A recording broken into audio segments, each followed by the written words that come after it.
और अब चलिए बढ़ते हैं आगे और अब बात होगी बदायूं की। दरअसल बदायूं में बच्चों की हत्या का ये पूरा मामला है। दोनों भाइयों का जो शव है वो परिजनों को सौंप दिया गया है। कचला गंगा घाट पर अंतिम संस्कार किया जाएगा। बच्चों के पिता की तरफ से भी इस पूरे मामले में एफआईआर दर्ज हो गई है। तो ये बड़ी जानकारी, बड़ी खबर आपको इस पूरे मामले में बता रहे हैं। दरअसल पुलिस ने एनकाउंटर भी किया। जो एक आरोपी है उसे पुलिस ने एनकाउंटर में ढेर कर दिया, लेकिन जो दूसरा आरोपी है वो फरार है।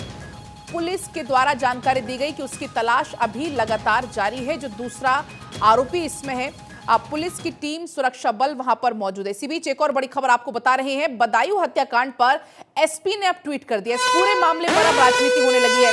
दंगा फसाद करके चुनाव जीतना चाहती है बीजेपी, ये एसपी की तरफ से कहा गया है। दरअसल बीजेपी करवा रही है ऐसी घटनाएं, ये उस ट्वीट में कहा गया है। बीजेपी असल मुद्दों से हार चुकी है। तो ये देखिए, ऐसे मौके पर भी जो पार्टीज हैं वो राजनीति करने से बाज नहीं आ रही। जहां एक तरफ जो दो मासूम हैं उनकी हत्या हो गई, उनके जो घर वाले हैं, जो परिजन हैं, वो रो रो कर उनका बुरा हाल है। और ऐसे में एसपी का ट्वीट आपको हम दिखा रहे हैं, आप देख सकते हैं। समाजवादी पार्टी मीडिया सेल की तरफ से एक्स प्लेटफॉर्म पर यह पोस्ट किया गया है और इस पोस्ट के माध्यम से तमाम ये बातों का जिक्र किया गया है। बीजेपी यूपी में दंगा फसाद, सांप्रदायिक तनाव खड़ा करके चुनाव जीतना चाहती है और इसी कारण ये ऐसी घटनाओं को खुद अंजाम दिलवा रही है जिस जिले में सांप्रदायिक तनाव पैदा करवा रही है, जिसका बदायूं की परिणाम एक उदाहरण है। और बदायूं जैसे जघन्य अपराध भी होता है। इसी सरकार में हमने हाथरस भी देखा, हमने कठुआकांड भी देखा। मुझे लगता है कि भारतीय जनता पार्टी और केंद्र नेतृत्व को कम से कम उत्तर प्रदेश में ध्यान देना चाहिए कि इस प्रकार के जघन्य अपराध मुख्यमंत्री के बार बार कहने के बावजूद भी हो रहे हैं। ये कानून व्यवस्था में बड़ा सवाल है। बदायूं की घटना हैरान करने वाली है, रोंगटे खड़े कर देने वाली है, बहुत दुख उत्पन्न करने वाली है। लेकिन ऐसी घटना पर समाजवादी पार्टी घटिया राजनीति पर उतर रही है, घटिया राजनीति करके व्यर्थ के आरोप कर रही है। जबकि सच ये है कि योगी आदित्यनाथ सरकार ने ऐसे किसी भी मामले में पूरी कठोरता से कार्रवाई करने का हमेशा उदाहरण दिया है। इस मामले में भी एनकाउंटर करके अपराधी को मार गिराया है। अगर सत्ता सपा की होती तो समाजवादी पार्टी की सत्ता में ऐसे अपराधियों को सत्ता का संरक्षण होता और समाजवादी पार्टी अब भी व्यर्थ के आरोप प्रत्यारोप कर रही है। बेहतर होता कि वो पीड़ितों के जख्मों पर मरहम लगाने का काम करती। अगर मरहम नहीं लगा सकती तो कम से कम नमक तो न छिड़के। लेकिन देखिए, जिन दो मासूमों को मौत के घाट उतार दिया, उनके माता पिता जिनका रो रो कर बुरा हाल है, सुनिए जरा क्या कुछ उनका कहना है। मैं तो उसको, हम तो वो देखा कि उसका इनकाउंटर हुआ है, मुझे पता भी नहीं था, हम तो बाद में आए। मैं खुद ही आया 9-10 बजे के करीब अंदाज। वो भागा तो था, वो पकड़ लिया पुलिस ने, पकड़ा था तो पुलिस से भी मतलब जैसे ये छूटा है, ये भागा है, वो जो जाने बात ही है। और बाकी कोई मतलब ऐसा कुछ नहीं था। मतलब दो थे, वो दोनों भाई। पता नहीं है क्यों मैटर क्या बना इसका, या किसी ने मैटर बनवाया है, पता नहीं। इसके हाथ का ऐसा काम करवाया कि हम ऐसा करें, इस चीज तो हमें भी पता नहीं चल रहा है। छत पे ले गया, छोटे वाले से कह दिया कि पानी ले आ जाएगी, तब तक उसने बड़े को मार दिया। छोटे वाले ने देखा तो उसका भी मर्डर कर दिया। वही मेरे दोनों को मार दिया और हम लोगों को बुला रहा कि तुम भी लोग आ जाओ अंदर। हमने गेट बंद कर दिया। मेरा छोटा वाला, बड़ा बीच वाला, वो भी भाग के आया। नीचे जाते थे उसे भी मार देता वो। तो देखिए, आपने सुना, ये पीड़ित की मां है, जो बच्चे हैं वो उनकी मां है, जिसका रो रो कर, बिलख बिलख कर बुरा हाल है। लेकिन इस पूरी घटना पर बदायूं डीएम का क्या कुछ कहना है, वो सुनिए। पुलिस चौकी के पास एक स्थान है, उसमें एक युवक ने एक घर में घुसकर, जो इसके पड़ोस का ही घर है, 2 बच्चों की हत्या कर दी। तो उसको लेके कुछ लोग आकर्षित हो गए हैं, उनको समझाया बुझाया गया है, बॉडीज को पोस्टमार्टम के लिए उन्होंने भिजवाया है और उनको आश्वस्त किया गया है जो न्यायपूर्ण कार्रवाई है, कानूनी कार्रवाई लोग समय से करेंगे। अभी कोई कारण स्पष्ट होकर सामने नहीं आ रहा, ये आगे जांच का विषय है। तो आपने डीएम को सुन लिया, लेकिन इस पूरी घटना के बाद भारत 24 के कुछ सवाल हैं जो लगातार उठ रहे हैं। दरअसल देखिए, जो हालात आपने देखा, पीड़ित जो मां है उसकी है, पीड़ित परिवार के प्रति संवेदना क्यों नहीं है, ये बड़ा सवाल इसमें लगातार बना हुआ है। एक बड़ा सवाल यह भी है कि हर घटना को आखिर हिंदू मुस्लिम एंगल क्यों दे दिया जाता है। जब इतनी दुखद घटना है, इस पर भी सियासत क्यों हो रही है। और एक और बड़ा सवाल इसमें यह है कि कब तक ऐसे सियासत के लिए आरोप प्रत्यारोप का दौर लगातार जारी रहेगा। एक तरफ जो दुखी परिवार है उसको संवेदना की जरूरत है, लेकिन फिर भी इस पूरे मसले पर संवेदनता को छोड़कर संवेदनहीनता यहां पर दिखाई जा रही है और उसके बाद भी राजनीति हो रही है। एक आरोपी का एनकाउंटर हो चुका है, फिर भी जीरो टॉलरेंस पर आखिर सवाल क्यों?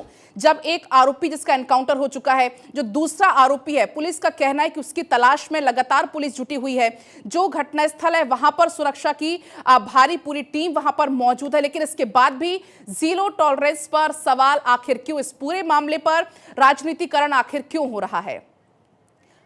और इसी बीच हमारे साथ बीजेपी प्रवक्ता हैं आलोक वत्स जी जुड़ चुके हैं। बहुत बहुत स्वागत है। हालांकि हमारी कोशिश थी हम दोनों ही पक्ष को रखते, दोनों ही पक्षों से हम सवाल करते, लेकिन समाजवादी पार्टी के प्रवक्ता थे वो जोड़ने के पहले ही चले गए। लेकिन आलोक जी, सबसे पहले मैं आपके पास आ रही हूं। आपने वो देख लिया होगा ट्वीट जो कि सपा की तरफ से किया गया है। एक तरफ जहां पूरा परिवार रो रहा है, बिलख रहा है, उसकी मां को भी आपने सुना होगा कि मतलब जो आम इंसान है वो उस मां को भी नहीं सुन पाएगा, जो उसका परिवार पूरा परेशान। लेकिन दूसरी तरफ इन सबसे इतर संवेदनहीनता की जो पराकाष्ठा है वो देखने को मिलती है। लगातार इस पर भी राजनीति हो रही है। देखिए, ये बहुत ही गंदी राजनीति है कि किसी के परिवार का दो पुत्र चला गया हो और उस पर लोग राजनीतिक रोटियां सेकने की बात करें। ये और पुलिस ने त्वरित कार्रवाई करते हुए एक व्यक्ति को तो वहीं ढेर कर दिया जैसी जानकारी मिली है और दूसरे की तलाश जारी है।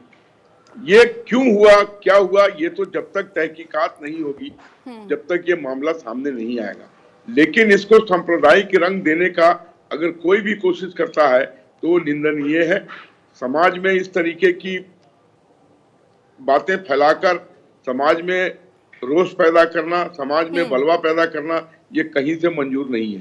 लेकिन आलोक जी, एक बड़ा सवाल ये उठता है, घटना इतनी ज्यादा दुखद, इतनी विभत्स घटना को अंजाम यहां पर दिया गया, तो क्या एक इंसानियत वोट से ज्यादा हो गई है? या मतलब इतनी दुखद घटना के बाद भी सियासत आखिर ये कब तक होती रहेगी? यही तो विडंबना है कि हम हर चीज पर सियासत करने लगते हैं। समाज में रहते हैं, वो जिस व्यक्ति साजिद ने इस काम को किया, वो ठीक उसके सामने उसकी दुकान थी सैलून की, तो क्या कारण था जो उसने ऐसा कदम उठाया? क्या इनके साथ उसकी रंजिश थी? तो इन चीजों को तो तहकीकात के बाद ही पता लगेगा। लेकिन इसको अगर कोई आदमी हिंदू मुस्लिम या सांप्रदायिक रंग देकर, सपा का ट्वीट देख लिया होगा शायद, उनका कहना है कि बीजेपी के पास अब मुद्दे नहीं है, धार्मिक लड़ाई अब बीजेपी हथियार बना रही है। सपा के पास इस चुनाव में हमसे लड़ने का कोई मुद्दा नहीं रह गया है। हम उत्तर प्रदेश में 80 की 80 सीट जीतने जा रहे हैं।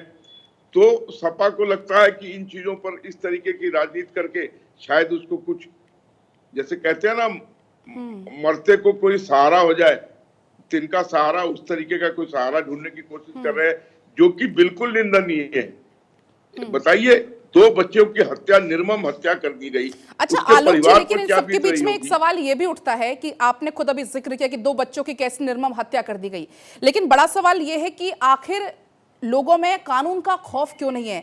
तब जब बार बार कानून को लेकर कई बड़े बड़े वादे किए जाते हैं, बड़े बड़े मंचों से वादे किए जाते हैं, लेकिन इसके बाद भी आखिर पुलिस का वो खौफ, कानून का वो खौफ क्यों नहीं दिख रहा? देखिए, खौफ तो है। जो उत्तर प्रदेश था आज वो उत्तर प्रदेश नहीं है। लेकिन फिर भी इतनी बड़ी हमारी तादाद हो गई है कि यहाँ पर कानून के विपरीत जाने वाले भी लोगों की संख्या कम नहीं है। अब आप देखिए, जहां पर नशाबंदी लागू हो जाता है वहां पर पैरेलल कारोबार नशाबंदी का लागू है। आप पूछेंगे कि भाई क्यों नहीं लोगों के अंदर खौफ है? खौफ नहीं है, कर रहे हैं उस काम को, जेल जा रहे हैं, जेल से आ रहे हैं, फिर जा रहे हैं। तो जो उत्तर प्रदेश था पहले और आज जो उत्तर प्रदेश है उसमें जमीन आसमान का अंतर है। लेकिन फिर भी इस तरीके की छिटपुट घटनाएं एक बार प्रश्न चिन्ह तो जरूर खड़ा कर देती है कि आखिर ये कब तक चलेगा ऐसा। कि इतनी, सोचिए उन परिवार के ऊपर क्या बीत रही होगी जिसने अपने 2 पुत्रों को खो दिया। वही आलोक जी, एक मौत भी काफी दुखदाई होती है। फिर तो यहाँ पर एक ही परिवार के दो बेटे चले गए। आपने माँ को सुना होगा, वो मतलब माँ इतनी बिलख रही है कि उसको सुना भी नहीं जा रहा। माँ बिलख रही है, पिता उसका परेशान है। हालांकि अब पुलिस की तरफ से जरूर कहा जा रहा है कि जो दूसरा आरोपी है उसको भी जल्द पकड़ लिया जाएगा। एक का एनकाउंटर हो चुका है, लेकिन उसके बाद भी कई तरीके के सवाल इस घटनाओं के बाद खड़े होते हैं। इस तरीके की घटनाएं जब सामने आती हैं, एक व्यक्ति मारा गया, एक व्यक्ति की तलाश जारी है, मान लीजिए वो भी पकड़ा जाएगा, लेकिन जिसके बच्चे चले गए उसकी तो कीमत कौन पूर्ति किसी चुकाएगा? रूप में नहीं हो सकती है। उसकी तो पूर्ति जवान बच्चे से जो मैं फोटो में देख रहा हूँ, एक 12-14 साल का है, एक मुझे उससे भी बड़ा नजर आ रहा है। उस परिवार का जीने का मकसद खत्म हो गया। क्या करेंगे वो जी के? ये इस तरीके की घटना को समाज को लेना चाहिए कि ऐसी चीजें ना हो। देखिए, हर चीज का ठीकरा पुलिस पर, सरकार पर। एक वोट देने के बाद क्या अपनी सारी चीजें आप ठीक करा लेंगे? ऐसा नहीं हो सकता है। समाज को भी सजग होना पड़ेगा, समाज के जो लोग हैं उनको भी सजग होना होगा, तभी इस तरीके की चीजों पर अंकुश लग सकता है, लगाम लग सकती है। नहीं तो ऐसे वारदात होते ही रहते हैं। बताइए, ब्रॉड डे लाइट में उसने इस काम को किया है। विनोद की पत्नी चाय बनाने गई थी, उतने में ये चढ़ गया तीसरी मंजिल पर और इसने जाके निर्मम हत्या कर दी। क्या कारण था? उन बच्चों का क्या दोष था? एक 11 साल का, एक 6 साल का बच्चे का क्या? उसने मौके पर ही दम तोड़ दिया। दोनों ने अस्पताल जाने तक की नौबत नहीं आई। और समाज इसमें राजनीतिक रोटियां सेक रहा है। सपा कह रहा है कि भारतीय जनता पार्टी को कोई काम नहीं है। अरे हमारे पास तो आजादी के बाद जितना काम हमने किया है और समाज के अंतिम पायदान के व्यक्ति को हमने लाभ पहुंचाने का काम किया, वो तो किसी ने किया ही नहीं आज तक। कौन सी ऐसी चीजें जो हमने नहीं दी है समाज को? 80 करोड़ को राशन देते आ रहे हैं। और दूसरा ये भी है कि अगर कोई ऐसी घटना सामने आ जाती है तो उसमें जरूरी नहीं है कि हिंदू मुस्लिम का भी एंगल निकाला जाए। हमने शौचालय दिया है और फिर भी कह रहे हैं हमने कुछ नहीं दिया। आपने क्या दिया है? हमारे पास जाने को कुछ नहीं है। हमारे पास, जनता के पास जाने के लिए फरमार है, अंबार है हमारे द्वारा किए गए कार्यों का। उन लोगों का ठठरी खोखला है। उनके पास नहीं है कोई मुंह जाने के लिए समाज के पास कि हमें वोट दो, किस कारण से दो। तो ऐसी चीजों पर वो आकर राजनीति करते हैं। शर्म आती है मुझे ऐसी चीजों पर राजनीति करते हुए। ठीक है, जिसने इस काम को साजिश किया वो एक मुसलमान था साजिद, लेकिन इसमें सांप्रदायिक रंग देने की बात कहाँ है? किस कारण से वो नाराज था? किस कारण से उसका वही बात है कि घटना कोई भी हो, सामने वाले की मानसिकता क्या है, क्या नहीं है, उसके बारे में आपको अंदाजा नहीं है। लेकिन हर एक घटना को अगर आप सांप्रदायिक रंग में रंग देंगे तो ये भी कहीं से कहीं तक सही नहीं है, न्याय नहीं है। मैं इसका घोर विरोध करता हूँ। मैं ऐसी बातों पर राजनीति करने के लिए तैयार नहीं। अरे कुछ अंदर का जमीर भी बोलता है ना कि हर चीज में राजनीति करने लग जाए, हर चीज में व्यापार ही ढूंढने लग जाए। नहीं, यहाँ नहीं तो कम से कम ऊपर से जवाब देना पड़ेगा। वहां पर कौन होगा मेरे साथ? मुझे तो कहीं ना कहीं वजह भी यही थी कि हमारा मकसद भी यही था कि हम दोनों पक्षों को बैठाएं, दोनों पक्षों से उनका पक्ष जाने, लेकिन ऐसा नहीं हो पाया। हालांकि समाजवादी पार्टी के जी पक्ष बचाने की तो कोई बात ही छोड़ दीजिए। झूठा समाज है, झूठे लोग हैं, सारी मानसिकताएं झूठ पर टिकी हुई हैं। ये ऑनेस्ट ऑफिसर इसकी तहकीकात करके बातों को, घटनाक्रम को जोड़कर सामने रखें कि किस कारण से ऐसी वारदात हुई है और समाज इस पर ध्यान दे कि क्यों हुआ ऐसा। बिल्कुल, अगर समाजवादी पार्टी की बात करें तो उनका जो जीरो टॉलरेंस की जो नीति है उस पर भी वो सवाल उठा रहे हैं। समाजवादी पार्टी क्या बोलेगी? वो क्या आईना दिखाएंगे जिनका खुद का चेहरा धुंधला है? ये अतीक का भाई, मैं उसका नाम भूल रहा हूं, ये मदरसे से बच्चियों को सुबह में उठा के ले जाता था और दिन भर उनको नोच के शाम को लाके पटक देता था। और ये सपा की सरकार के में ये बरसों तक होता रहा। ये क्या बोलेंगे ये लोग? जीरो टॉलरेंस की बात कर रहे हैं। ऑन रिकॉर्ड है ये चीज जो मैं बोल रहा हूं कि अतीक अहमद का भाई इस तरीके की वारदात बरसों तक करता रहा। कौन थी वो बच्चियां जिनको नोच नोच कर वो खाता रहा और समाज देखता रहा मूक दर्शक बन के? आज ऐसी हिम्मत नहीं है किसी की योगी के सरकार में। हम चूल से चूल हिला देंगे, मिट्टी में मिला देंगे अगर किसी ने ऐसा काम करने की कोशिश, और किया है हमने, आगे भी करेंगे। क्योंकि ये जो घटना सामने आई वो ना सिर्फ बदायूं बल्कि पूरा देश इस घटना से हिला हुआ है। कितनी निर्ममता के साथ हत्या कर दी जाती है और किस मानसिकता का वो शख्स रहा होगा जिसने ऐसी घटना को अंजाम दिया?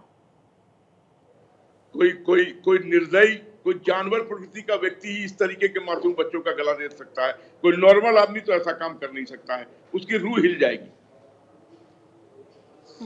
कोई बिल्कुल निर्दयी जंगली आदमी ही इस तरीके का काम कर सकता है जिसका किसी भी मूल्यों में कोई विश्वास नहीं। बिल्कुल, और बेहतर आलोक जी यही होता है कि ऐसी जब घटनाएं सामने आती हैं, राजनीति से ऊपर उठकर जो इंसानियत हमारे और आपके बीच में, सबके बीच में, उस पर ज्यादा फोकस होना चाहिए। फिलहाल बहुत शुक्रिया आपका बातचीत करने के लिए।